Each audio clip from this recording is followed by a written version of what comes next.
ہم تو بڑی مشکلوں سے نکال رہے تھے ملک کو, اور ہم نے یہ کہا, ہم نے نیوٹرلز کو بھی یہ کہا کہ اس وقت جس طرح کے حالات ہیں اکانومی ڈی سٹیبلائز نہ کریں. یہ جو سازش ہو رہی ہے ہمیں پتہ تھا اس وقت ہو رہی ہے, ہم نے کہا اگر یہ کامیاب ہوگی یہ اکانومی نیچے چلی جائے گی.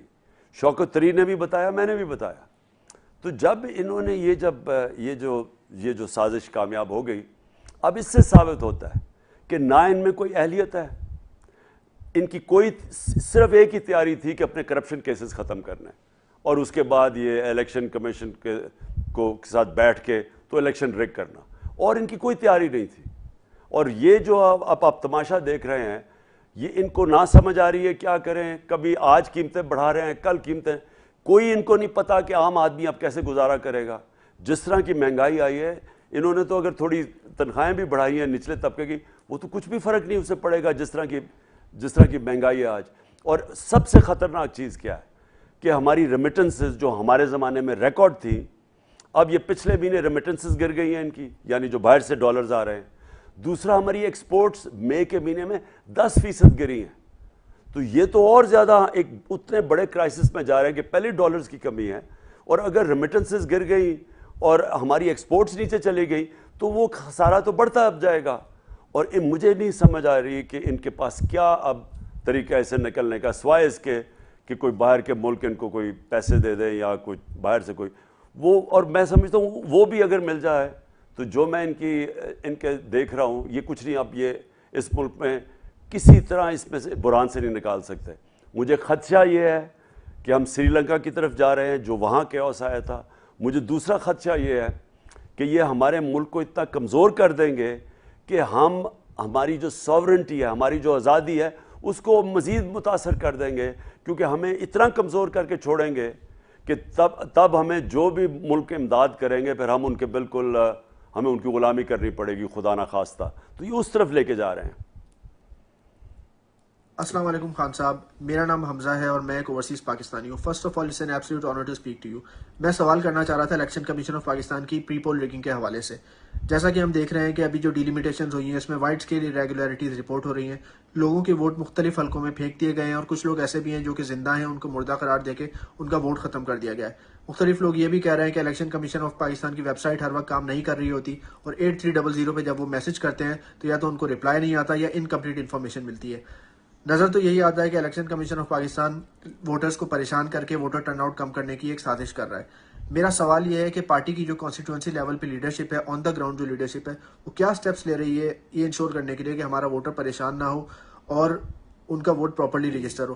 دوسری بات یہ کہ کیا پارٹی کوئی لیگل ایکشن بھی کنسیڈر کر رہی ہے الیکشن کمیشن آف پاکستان کے خلاف؟ شکریہ. جی, ہماری پوری کوشش ہے. پہلے تو ہم یہ جائزہ لے رہے ہیں جو حلقہ بندیاں انہوں نے کی ہیں. ہمارے میں کوئی شک نہیں کہ یہ پری پلان کر کے کیا ہے. پنجاب میں تو انہوں نے نون لیگ کے ساتھ بیٹھ کے یہ حلقہ بندیاں کی ہیں. ہمیں پوری طرح انفارمیشن ہے کہ یہاں الیکشن کمیشن جا کے ادھر ان کے ساتھ میٹنگ کرتا ہے. یہ جو دو نون لیگ کے جو ان کے شہزادہ اور شہزادی ہیں ان کے ساتھ بیٹھ کے یہ پوری ڈیلنگ کرتے ہیں کہ کیا نون لیگ کے لوگوں کے ان کے ساتھ بیٹھ کے یہ حلقہ بندیاں ہو رہی ہیں. یہ ہم نے پوری اب اسٹڈی کر رہے ہیں, اس کے بعد ہم عدالت میں بھی جائیں گے. لیکن میں صرف یہ ایک چیز کہنا چاہتا ہوں کہ جب ایک الیکشن کمیشن کے اوپر اعتماد ہی نہیں ہے پاکستان کی سب سے بڑی پارٹی کو, تو یہ کیسی الیکشن کمیشن ہے کہ وہ انہوں نے اپنے لوگ بھر دیے ہیں اس کے اندر, اور وہ الیکشن کمیشن یعنی وہ ان کو اپنے آپ کو ریکیوز کرنا چاہیے. یہ جو چیف الیکشن کمشنر ہے اس کے اوپر ہمیں کوئی کانفیڈنس ہی نہیں ہے. ہمیں پتہ ہے کہ یہ بائسڈ ہے, اور اس کو جس طرح یہ جج ہوتا ہے ایک امپائر کی طرح ہوتا ہے الیکشن کمیشن. اب اگر ایک امپائر یا جج کے اوپر ایک جو سب سے بڑی پارٹی کو کانفیڈنس ہی نہیں ہے تو اس کو اپنے آپ کو ریکیوز کرنا چاہیے, یعنی اسے کہنا چاہیے جی ٹھیک ہے میں نے کسی اور کو لانا چاہیے جس امپائر کے اوپر یا جج کے اوپر ہمیں کانفیڈنس ہو. لیکن بدقسمتی یہ ہے کہ ہم سب کو پتہ ہے اس الیکشن کمیشن کا, یہ جو چیف الیکشن کمشنر ہے, اور ہمیں سب کو پتہ ہے کہ کیا کرنے کی کوشش کر رہا ہے. یہ بالکل اس کے اندر یعنی کوئی انصاف کرنے کا اس کے اندر وہ جو چپ ہے, جو جین ہے وہ ہے ہی نہیں. جی انکل عمران, میں شہبانو ہوں